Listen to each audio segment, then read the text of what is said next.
Assalamualaikum warahmatullahi wabarakatuh.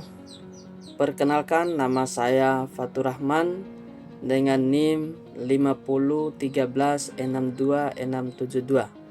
Di sini saya akan menanggapi diskusi 1 pada mata kuliah Studi Komparatif Pendidikan Dasar di berbagai negara. Jadi di dalam diskusi 1 itu ada 2 jurnal.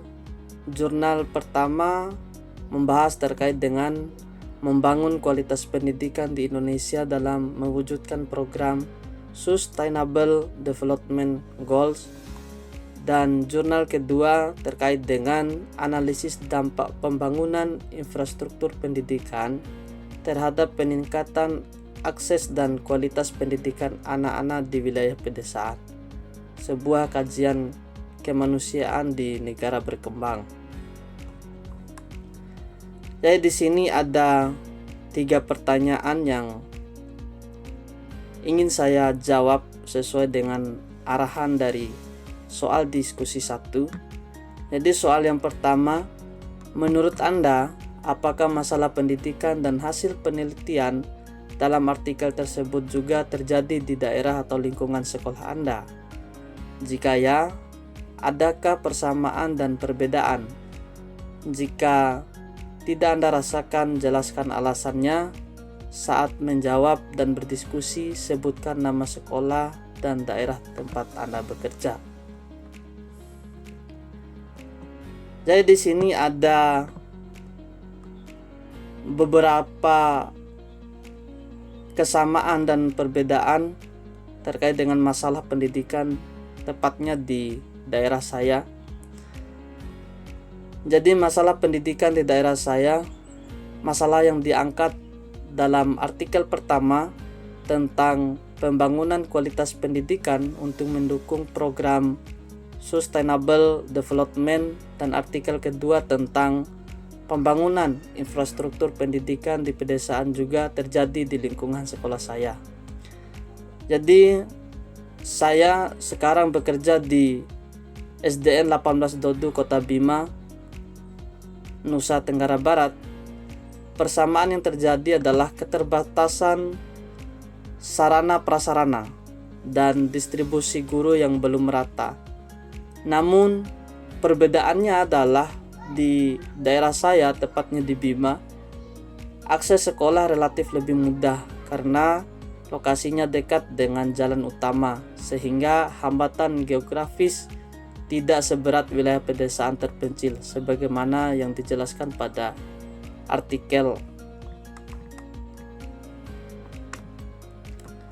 Pertanyaan kedua, bagaimana saran Anda untuk mengatasi isu sosial politik dan sosial budaya pendidikan tersebut?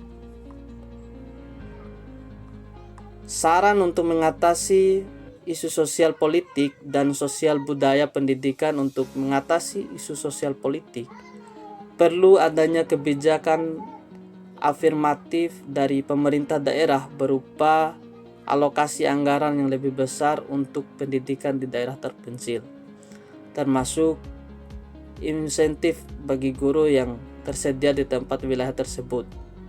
Sementara itu, dalam aspek sosial budaya, sekolah harus membangun kolaboratif dengan masyarakat setempat untuk mendorong kesadaran pentingnya pendidikan, terutama bagi anak perempuan, agar bagaimana anak perempuan ini bisa mendapatkan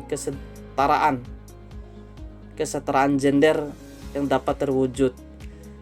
Partisipasi masyarakat juga penting dalam pemeliharaan sarana sekolah sehingga keberlanjutan pendidikan bisa juga terjaga. Pertanyaan yang ketiga, yaitu menurut pendapat Anda, bagaimana kaitan isi artikel dengan materi modul 1 dari mata kuliah Studi Komparatif Pendidikan Dasar di berbagai negara? Kaitan isi artikel dengan modul 1 Studi Komparatif Pendidikan Dasar, isi kedua artikel memiliki relevansi kuat dengan modul 1 yang menekankan pentingnya membandingkan praktik pendidikan di berbagai negara sebagai bahan refleksi untuk perbaikan sistem di Indonesia. Artikel pertama menekankan pendidikan sebagai kunci pembangunan berkelanjutan, sejalan dengan pandangan UNESCO bahwa pendidikan adalah hak asasi manusia. Artikel kedua menunjukkan bagaimana pembangunan infrastruktur pendidikan di pedesaan dapat mengurangi kesenjangan akses dan kualitas. Hal yang juga dapat perhatian dari studi komparatif pendidikan dasar di negara berkembang. Dengan membandingkan pengalaman negara lain, Indonesia dapat mengambil praktik baik dalam pemerataan akses pendidikan, terutama di wilayah pedesaan. Di sini ada beberapa referensi yang saya masukkan sesuai dengan apa yang menjadi penjelasan saya di atas.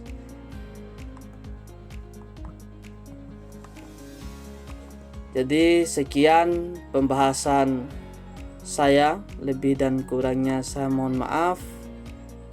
Billahi taufiq wal hidayah. Wassalamualaikum warahmatullahi wabarakatuh.